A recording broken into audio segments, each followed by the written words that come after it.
السلام علیکم فرینڈز، میں ہوں مختار حسین اور آپ دیکھ رہے ہیں یونیورس آف ریئلٹی۔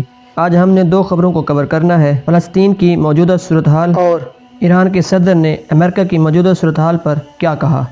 یہ پچھلے ہفتے کی بات ہے جب اسرائیل کے مغربی کنارے پر ایک فلسطینی شخص کو روک کر اسرائیلی فوجیوں کے جتھے نے گولی مار دی۔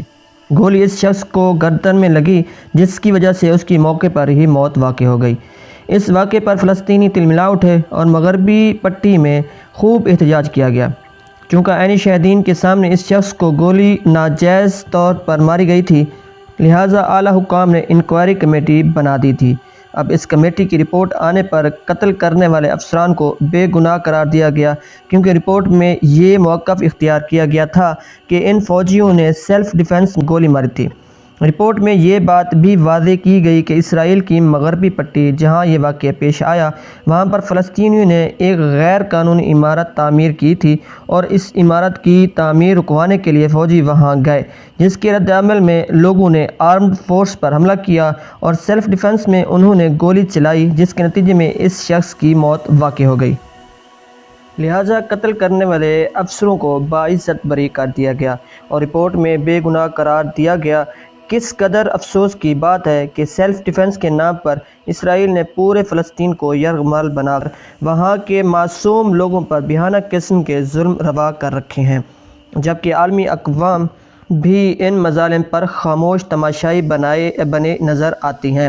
اسرائیلی انتظامیہ کی طرف سے اس رپورٹ پر فلسطینیوں اور ہیومن رائٹس کے تنظیموں نے بھی احتجاج کیا ہے کہ یہ رپورٹ درست نہیں، مگر جس ملک کا وجود ہی درست نہیں وہ ناجائز ہے اور اس کی رپورٹ کیسے درست ہو سکتی ہے۔ اسرائیل نے یروشلم کی طرف اپنے ناپاک قدم بڑھاتے ہوئے اب وہاں بھی غیر قانونی عمارتیں تعمیر کرنا شروع کر دی ہیں۔ اس علاقے میں جتنے بھی فلسطینیوں کے گھر تھے وہ مسمار کرتے چلے جا رہے ہیں۔ تب دیکھنا یہ ہے کہ فلسطینیوں پر چھائی ظلم کی یہ رات کب ختم ہوتی ہے اور کب انہیں اپنی ارض مقدس پر سکون سے رہنے کا موقع ملے گا۔ اس وقت نہ تو کوئی عالمی تنظیم اور نہ ہی کوئی طاقتور ملک اسرائیل کو فلسطینیوں پر ڈھانے والے مظالم سے روکنے کے لیے آگے بڑھ رہا ہے۔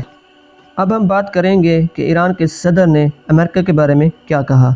ایرانی صدر حسن روحانی نے امریکہ پر تنقید کرتے ہوئے کہا کہ امریکہ جو دنیا بھر کو جمہوریت کا درس دیتے نہیں تھکتا تھا، گزشتہ روز کیپٹل میں پیش آنے والے واقعے نے ساری دنیا پر اس کی حقیقت عیاں کر دی ہے۔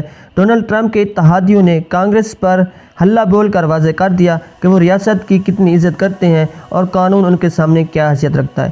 انہوں نے مزید کہا کہ ہم سب نے دیکھا وہاں جو کچھ بھی ہو رہا تھا، اس کی تفصیلات سامنے آنے پر حیرانی ہوئی کہ امریکہ کی جمہوریت کتنی کمزور اور ناپائیدار ہے۔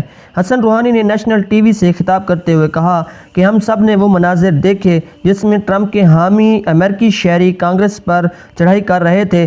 سائنس اور ٹیکنالوجی میں اتنی زیادہ ترقی کر لینے کے باوجود بھی وہ اپنا قد اتنا بڑا نہیں کر سکے کہ قانون کی عملداری کا مظاہرہ کرتے۔ امریکہ پر گزشتہ 4 سالوں میں ایسا جمہوریت پسند حکمران برسر اقتدار تھا جس نے امریکہ کے لیے ذلت کے سوا کچھ اکٹھا نہیں کیا۔ میں امید کرتا ہوں کہ کیپٹل میں ہونے والے واقعے سے وائٹ ہاؤس کے اگلے صاحب اقتدار اور باقی دنیا کے لوگ بھی سبق سیکھیں گے۔ میں یہ بھی امید کرتا ہوں کہ امریکہ کی باغ ڈور سنبھالنے والے نئے حکمران ملک چلانے کی پالیسی پر غور کریں گے اور پہلے سے بہتر کی طرف اپنا دھیان کریں گے۔ ان کا یہ بھی کہنا تھا کہ امریکہ ایک عظیم قوم ہے اور امید ہے کہ نیا صدر اپنی قوم کو پھر سے عظیم بنانے کی طرف توجہ دے گا، بجائے اس کے کہ کوئی نیا پینڈورا باکس کھولنے کی طرف چل پڑے، کیونکہ یہ ان کے اپنے لیے بہتر ہے نہ کسی اور کے لیے۔ حیران کن بات یہ بھی ہے کہ وہ ایران جو امریکہ کو شیطان اعظم کے القابات سے نوازتا رہا، اس نے تاریخ میں پہلی مرتبہ اسے عظیم قوم کا خطاب دیا ہے۔ یاد رہے کہ ایران امریکہ اور دنیا کے دیگر طاقتور ممالک کے ساتھ ایٹمی ہتھیاروں کے حوالے سے 2015 کا معاہدہ رینیو کرنا چاہتا ہے، جو 2018 میں ٹرمپ نے معطل کر دیا تھا۔ چونکہ ٹرمپ کی موجودگی میں ایران کے ساتھ جنگ کا خدشہ بھی لاحق ہے، تو دیکھتے ہیں کہ جو بائیڈن کے آ جانے کے بعد ایران اور امریکہ کے تعلقات کون سا رخ اختیار کرتے ہیں۔ آج کے لیے اتنا ہی، ملتے ہیں اگلے ویڈیو کے ساتھ، تب تک کے لیے اجازت دیجیے۔ اللہ حافظ۔